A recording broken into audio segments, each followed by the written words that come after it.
একবার সাহাবী হযরত জাবের দয়াল নবীজি সাল্লাল্লাহু আলাইহি ওয়াসাল্লামকে দাওয়াত করলেন। নবীজি সাহাবীর দাওয়াত কবুল করলেন।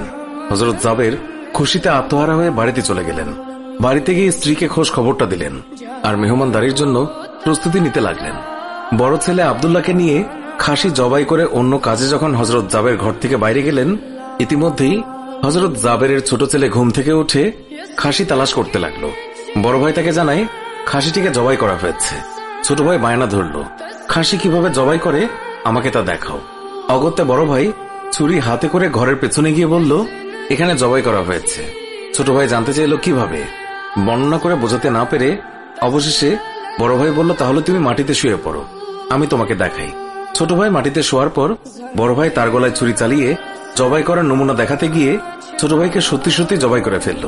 বড় ভাই যখন দেখল ছোট ভাইয়ের গলা থেকে রক্ত গড়িয়ে পড়ছে, সে ছটফট করতে করতে একসময় নিস্তেজ হয়ে গেছে।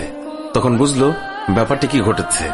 আতঙ্কিত হয়ে সে নিকটবর্তী খেজুর গাছের চূড়ায় উঠে আত্মগোপন করে রইল। এদিকে হযরত জাবের পুত্রদের খোঁজে বাড়ির পেছনে এসে ছোট ছেলের অবস্থা দেখে থমকে গেলেন। অতঃপর তাকে বুকে করে স্ত্রীর কাছে গিয়ে বললেন, তাড়াতাড়ি একটি কম্বল নিয়ে এসো, বাচ্চাটিকে শুইয়ে দিই। স্ত্রী রক্তমাখা সন্তানের লাশ দেখে চিৎকার করে কাঁদতে লাগলেন।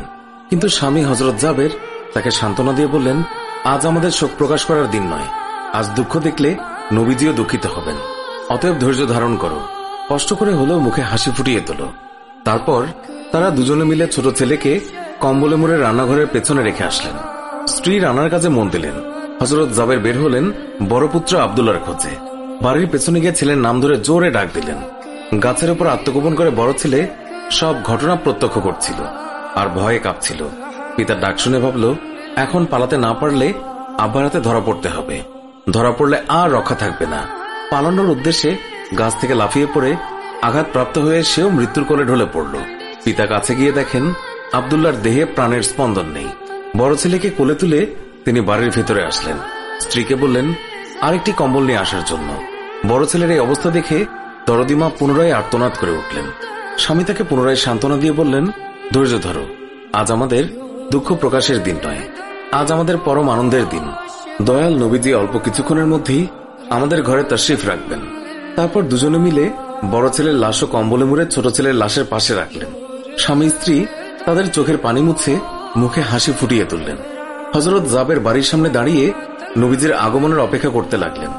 অল্পক্ষণের মধ্যে নবীজিকে উটের পিঠে করে আসতে দেখা গেল। হযরত জাবের আনন্দে আত্মহারা হয়ে দৌড়ে গিয়ে স্ত্রীকে নবীজির আগমনের সংবাদ দিলেন এবং পুনরায় তিনি দৌড়ে নবীজির সামনে চলে এলেন। নবীজির উটের কাছে গিয়ে তাকে বাড়ি পর্যন্ত এগিয়ে আনলেন।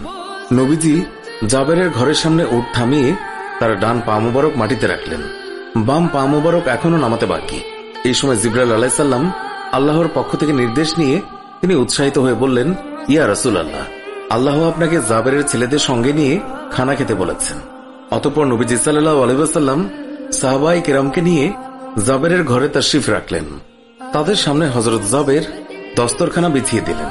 তার স্ত্রী খাবার বেড়ে দিলেন আর তিনি সেগুলো এনে মেহমানদের সামনে হাজির করলেন। তারপর তিনি নবীজিকে আরজ করলেন, ইয়া রাসূলুল্লাহ, দয়া করে খানা শুরু করুন। নবীজি বললেন, হে জাবের, তোমার ছেলেরা কোথায়? তাদেরকে ডাকো। হযরত জাবের বললেন, ইয়া হাবিবুল্লাহ, আপনি দয়া করে খেয়ে নিন, ছেলেদেরকে আমি পরে ডাকবো। আল্লাহর রাসূল পুনরায় বললেন, তোমার ছেলেদেরকে ডেকে নিয়ে এসো, তাদেরকে সাথে নিয়ে খানা খাবো।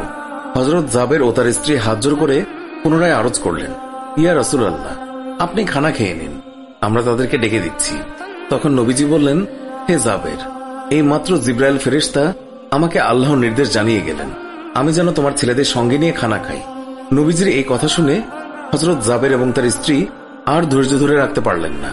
তারা চিৎকার করে কেঁদে কেঁদে সমস্ত ঘটনা খুলে বললেন।